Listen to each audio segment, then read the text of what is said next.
Hello and welcome to Brave Talks.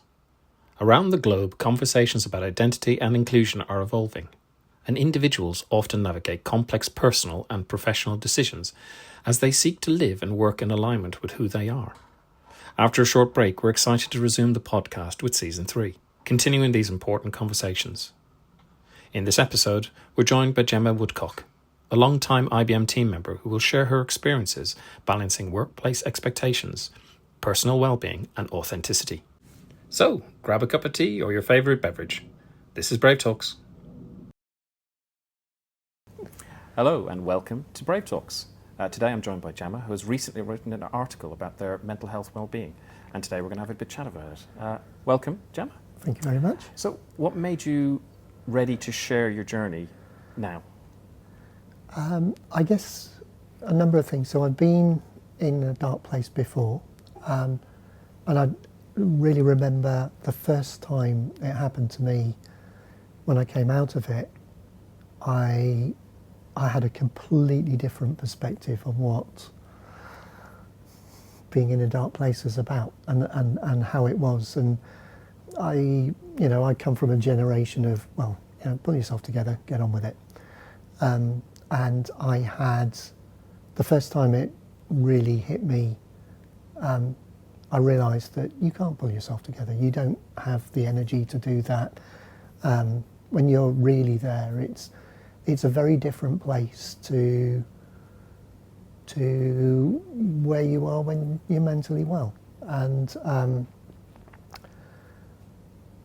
now, many years later, and it happened again, almost a bit by surprise. So I'm towards the end of my career. I'm retiring very soon. And I just felt that I've talked to people who have been in a bad place and how it was a surprise to them, a shock to them of what it's really like when you're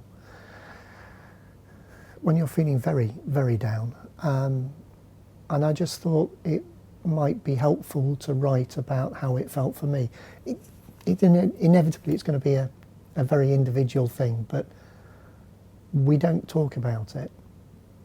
And I just think it makes it easier if people do talk about it. And absolutely. I mean, we read the article and it was just so moving and so powerful. I mean, that's why we reached out to have a chat. I mean, it was just so interesting to see how open and vulnerable you're willing to be. And I think that's incredibly powerful. So within your career, how have you seen authenticity? How's that being your authentic self, especially as a trans woman in tech? How has that evolved during your career? Well, it's evolved hugely. I started work in the 1980s, joined IBM in 84. The world was a very different place then, a very different place. We were around the point of the AIDS epidemic hitting for the first time, and the whole the way the world behaved towards gay people was pretty horrendous at the time. It was a world full of misogyny. IBM was something of a relief to me. When I joined IBM, I was working in one of the London branch. We had branch offices back in the day. I worked in the Richmond branch office, and it was a fantastic place. I had done some work in an engineering company beforehand. Wow, you definitely didn't want to be a secretary walking the shop floor. Page 3 girls plastered everywhere. I mean, it was a very different world. From my point of view, I didn't know trans people existed until I was in my 40s. And it was actually through a mental health episode when I separated from my wife and I was getting counselling because I was not in a good place.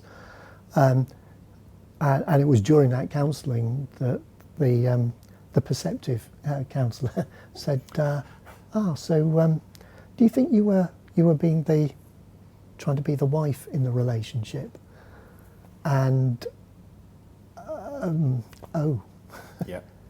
And all of these pennies sort of fell into place, and I thought back to how I struggled to sort of fit in ever since being a kid. And that's why.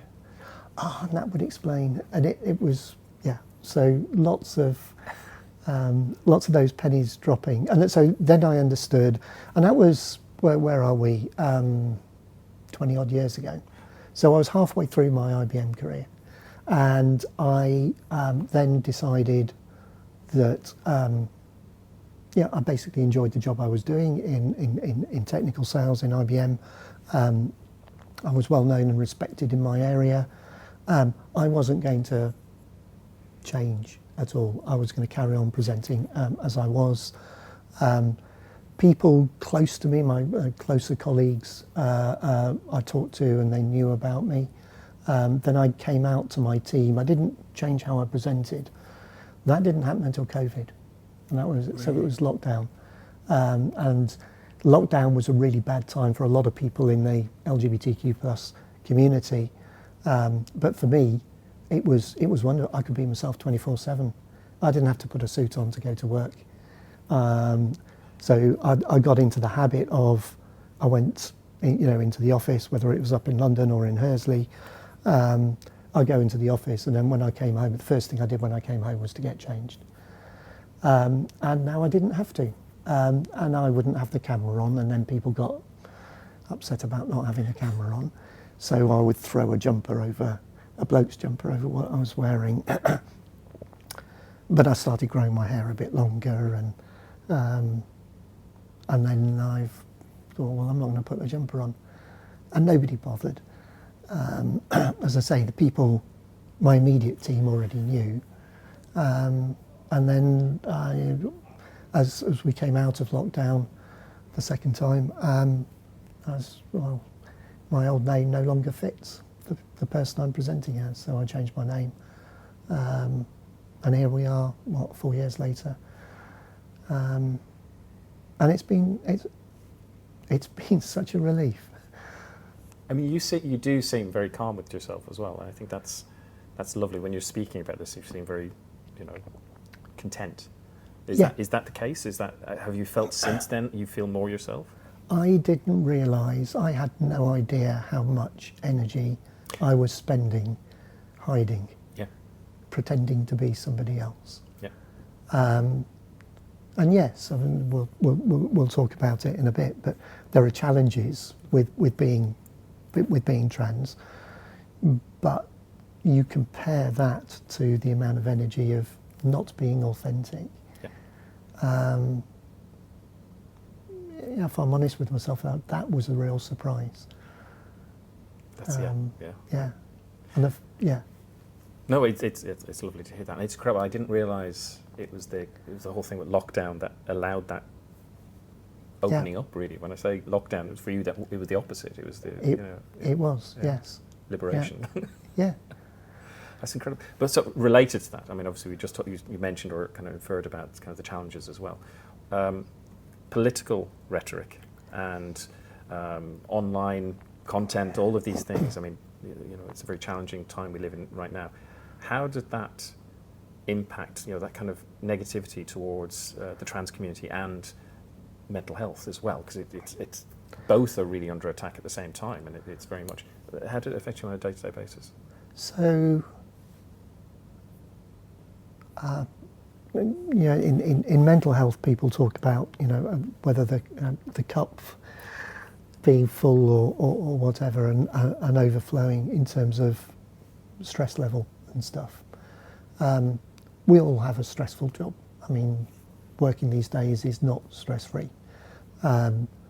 When you add the level of stress of being in a minority community which is not well understood and frequently vilified, adds to your day-to-day stresses. And it's when the day-to-day stresses increase and what's happening to you as a trans person, when both of those increase at the same time, it's very difficult to stop the cup from flowing over, and that's what happened to me last year. And so we've come on an awful long way as a community since I started work, and obviously people are older than me who lived through the 60s and 70s and how gay people were treated then. And we are in a much stronger place. But over the last few years, last couple of years in particular, it feels like we're taking some big steps backwards. Mm-hmm. I genuinely feel that they are steps backwards, and that we'll be going forward again, that it's not that we're forever going to go back to how it was. Because you feel you're in a country that's really, I think culturally we are a pretty inclusive country. There are forces that are trying to divide us, but I think that fundamentally we are an inclusive country, and in IBM we're a very inclusive, we are a culturally inclusive organisation. Absolutely. The political challenges at the moment do make things harder though. And it's interesting, I mean, when you say about the inclusivity, I felt that I came over from Ireland in 1991, and I was amazed how inclusive England was. Coming from Ireland, which obviously has its own view of England, it was very multicultural, very accepting. I went, where I lived was, all types of people, all walks of life. Unlike in Ireland at the time, because it was very Catholicism and very white predominantly. It has changed recently only, but I do believe, as you do, that it's still there. It is. I think majority of people are inclusive, are wanting to accept people. So I think we'll get back. Fingers crossed, we'll get back. Related to that, though, I mean, you mentioned about the pressures of the professional world and your personal world and where they collide. How did you manage that? How did you work your way through that? I mean, what's the steps you took? So, having been there before, I knew that there was support available. So first of all, talking within IBM and being open about struggling. And I think that sometimes that in itself is enough. If there isn't the immediate support there, then the fallback from that is employee assistance. And employee assist has in the past really, really helped me. So employee assist, phone number, in theory 24/7. Often you get sorry, we haven't got anybody to talk to you at the moment. But call in the morning. Call in the morning and you'll get through to somebody. Call in the evening and they're busy. Not surprisingly, you wake up, you're in a more positive frame of mind, and then the day happens, and so you're at a low ebb at the end of the day, and that's when we all feel the need more. So, call in the morning and speak to somebody, and what they offer is 7 or 8 counselling sessions that I found invaluable.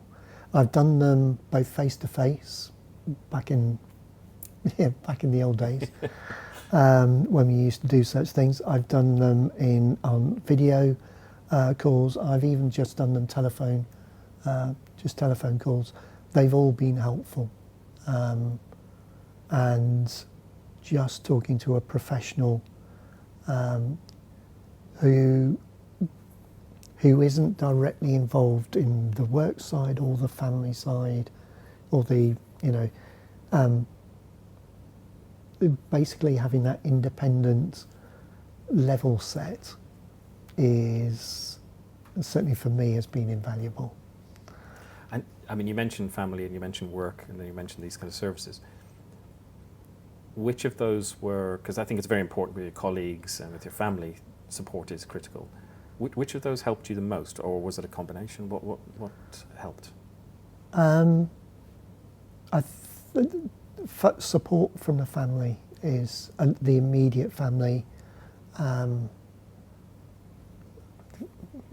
Like I think pretty much anybody in the trans space, part of the family will be very supportive, and some of the family won't be so supportive. But particularly if your close family is supportive, then that is important. But even if you don't have that immediate support, having that external professional support can just effectively just ground you and give you the tools that help you get out of the hole, so to speak. When you wrote about your experiences, you also mentioned about doing some positive things on a daily basis. Yeah. So how did that manifest itself? How did you come to that? And also, what worked for you? I mean, how did that come about? So there are a number of sort of strategies that the professionals will talk to you about. I never found writing a diary. That didn't do it for me. I mean, clearly I'm not afraid of writing because I wrote the blog, and I've written other blogs on other things. But that didn't do it for me. The one thing that I found particularly helpful is thinking of 3 positive things each day. Because it's very easy to get into the everything's bad. And reading, even into sort of positive things, reading bad things into, reading bad intentions into what are fundamentally positive things.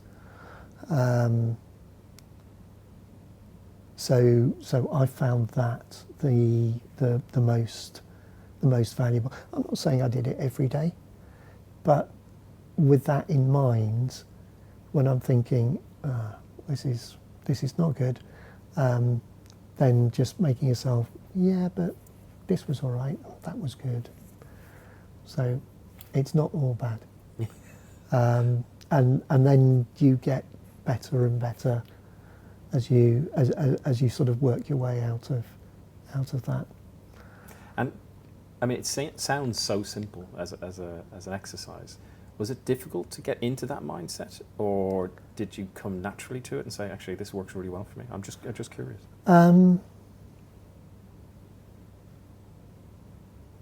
I think it didn't come naturally, and also when you're in that dark space, that sort of thinking positively absolutely doesn't come naturally. Yeah. I'm reminded, you know, The West Wing. I do. There's a lovely story told in there about a guy who falls into a hole, a big hole in the road, and he's shouting to people to help him out. And the first person goes past and says, and completely ignores, and the next person does. And eventually a friend of his comes on and says, "Oh, can you help me get out?" And the guy jumps back in. "What did you do? Why did you jump back in?" "Yeah, I'd expected you to go and get a ladder or get some rope or something and help me get out." So why on earth now we've got 2 of us down here?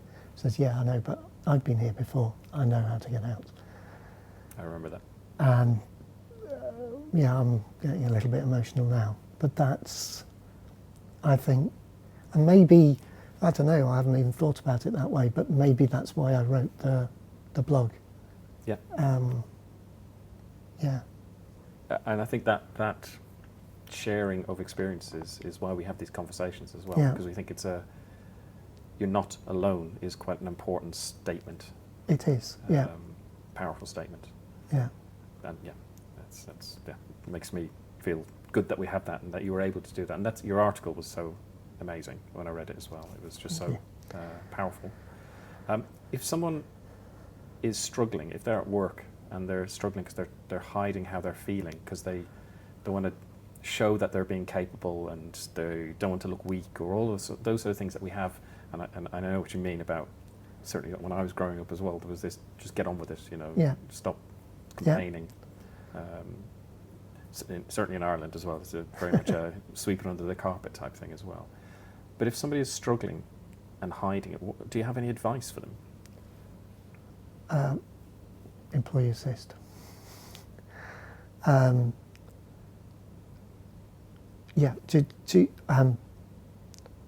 There's professional help available. And I know we always talk about the NHS being under pressure and it's really difficult to get access. If you're in a job, then it's very likely that the organisation, like IBM does, has basically a helpline, and use it, and don't feel bad about using it. It's a tool. So the other thing that I guess I've come to really sort of recognise and to think about is as a society, we handle mental health so differently to how we handle physical health. If you're unwell, you go and see a doctor. Nobody goes, why didn't you fix it yourself? Mm-hmm. Yeah. If you're under a lot of pain, you take a painkiller. Nobody says, well, that's weird, why did you take tablets?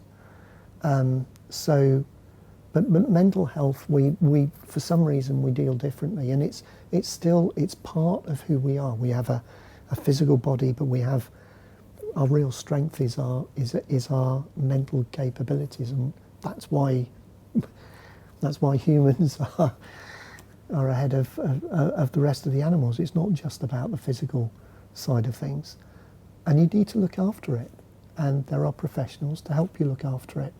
And it took me a long time to accept that it's quite, if you think about it the right way, it's natural to go and talk to somebody who understands. It's difficult to see that when you're in the hole. And I think asking for help is the hardest first step. Yeah. Because it's admitting you need help as well. So I think that's... It is. But we all do. Absolutely. And don't feel that you're the first person who's ever asked. That's amazing. So we're going to do something a bit different. We haven't done this before. This is a new kind of venture for us. We asked our team if they had some questions for you. So you said you're going to be here, and really grateful that you are. And we got a couple of questions. So I'm just going to read those questions, see if that's okay. Yeah. And let's see how this goes. First question.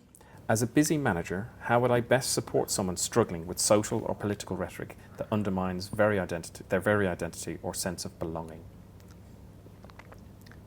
I think the first thing to say to that would be just be aware that for a lot of people, IBM is their safe space, and just allowing them to be themselves. Not necessarily to talk much about it, but just to make that person feel welcome and safe, irrespective of what's happening in the outside world. So make them feel safe at work, and if they want to talk about it, then let them talk. Just let them talk. Don't try to add, sort of. Your own political bias on it or whatever it is. Just give them a space to talk, and make them feel happy and safe, that it doesn't matter who they present as, they're supported at work. Absolutely.